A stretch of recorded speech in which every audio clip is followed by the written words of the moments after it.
presidency is planning to extend the stay of President Muhammadu Buhari, who has been in the United Kingdom since March 30th on a routine medical checkup, as protests continue at the Nigeria Mission House in London.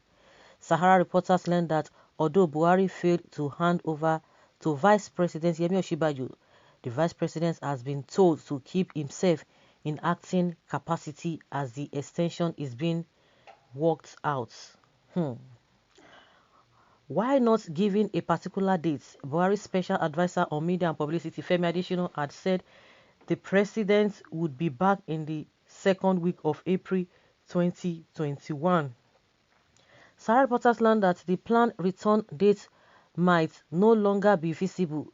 This is because the growing protests in London by #Harass Buhari out of London and #Revolution Now campaigners has reportedly affected the president from being taken to the places he wants to go in the city. Buhari did not hand over power to Vice President, but he told him to keep acting. As it stands now, he will extend his stay in London from what we are hearing. The protests by #Revolution Now has hampered his ability to go around London. An extension is now in the offing, a top official disclosed to this newspaper.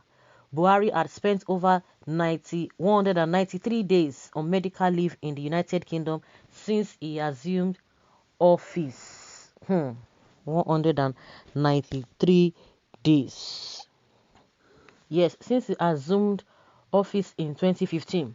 Findings by Sahara reporters revealed the president's trip have attracted a lot of backlash on social media as the announcement of his ongoing trip came around the time the National Association of Resident Doctors announced that its members would be going on strike over government's failure to meet its demands, including non-payment of allowances.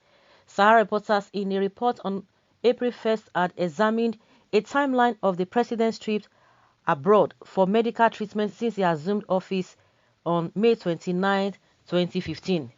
February 5th, 2016 to February 10, 2016, Buhari took a 6-day vacation in the United Kingdom, saying that his doctors lived in England. June 6 to June 19, 2016, Buhari spent nearly 2 weeks in Britain where he had treatment for an ear infection and a holiday. He reportedly flew to London on June 6 to see an ear, nose and throat specialist after 2 doctors in Nigeria recommended further evaluation as a precaution, his team said. He extended his trip by 3 days to rest. January 19 to March 10, 2017, Buhari went to London again on a medical vacation on January 19th. He wrote the National Assembly on February 5th seeking extension of his London medical leave.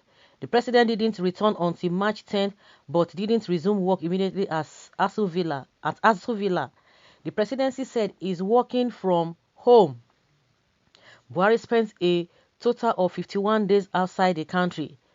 May 7, 2017, Buhari embarked on a trip to London for another medical vacation. He returned after 104 days on August 19th but could not resume work because rats had reportedly damaged furniture in his office. The presidency announced he would be working from home. May 8, 2018, Buhari went to London for a 4-day medical review. The president returned on May 11, 2018. April 25th to May 5th, 2019, the president again embarked on a 10-day private visit to the United Kingdom. March 30th, the president embarked on another trip for a routine medical check-up in London. For the current trip, he has already spent 10 days away with a few more days to go.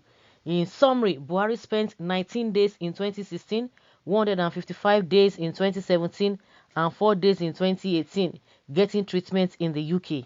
In 2019, the president embarked on a 10-day private trip to the United Kingdom suspected to be for medical reasons. In 2020, the president could not make his trip due to the coronavirus pandemic, which caused a halt in flight operation.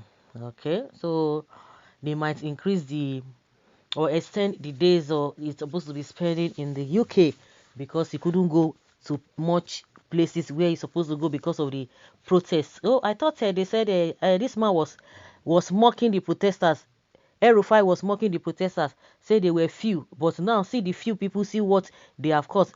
No wonder they said he was on he has been in under us arrest, and they are mocking. But all of them, one good thing is that they couldn't even do anything to these protesters. You just imagine what if these protests had occurred in Nigeria. Oh, a lot of people said they would have been rolling on the floor because they would not even allow you. They would have organized hoodlums to counter the protests, and before you know it, they will bring about trouble. They will tell you hoodlums. Why is it that hoodlums, they don't hijack protests in the UK? You created the hoodlums and you are telling us if people protest, the protest is going to be hijacked. Well, the incompetency is just smelling all over the place. Hypocrisy, lack of integrity. We have a sick president, therefore the nation is also sick. The only difference is that the former is resting in London while the latter is good on rest in Africa. But the similarity is that one is dead or the both are wait dead. So how do we pray this prayer? Let God arise and let the enemies be scattered. If he's staying in London will heal our nation, he should remain. Most hope this will not complicate the issue now. They should stop this so that he could be attended to in order to avoid untimely death. That is great. The president has been subjected to house arrest. The presidency is more powerful than the president. After 21 days, power is not transferred to Sibaju, then Buhari should be impeached, or Nigeria army and police go continue to collect nationwide as is ongoing. The second Buhari will die there. Let him keep hiding. He thought that Europe is Africa. The presidency has extended the rest of the presidents in London. May Buhari rest in peace. Okay, amid the protests. The next option is to deploy anti-riot policemen from Nigeria to disperse the protesters while blank bullets and water cannons. Okay, with blank bullets and water cannons. So it has gotten to this level in Nigeria that the presidency now determine for the president on how many days he stays outside or what he should eat. Also, people no longer have the right to protest or display their displeasure against what they see or feel is going wrong. Mind you, that there is nobody known as presidency is just a mere word to describe a group of people working under the same president. Now, who is really ruling Nigeria? Nigeria presidents or presidency, who is more powerful and who is the number one citizens of Nigeria? Is it president or presidency? Can you imagine leaving your own country where you are the number one citizens to go to another country, and presidency is now telling us different story? Who is ruling Nigeria? Shock me now. The president is already in the country. His Excellency Garba Shehu. Who cares what is his impact to the country? Let him stay there forever. He won't stay there nearly a year. Life still goes on, even more better. Or let them extend it to it will be even more than 4 years. Extend stay, so it has become appointment. Hey, anyway, Nigerians shouldn't be deceived. There's no Buhari in London receiving treatment. It's all a mind game to make you believe you have a Buhari. The man has to be shipped out for Aisha to come and launch her book. Can you imagine?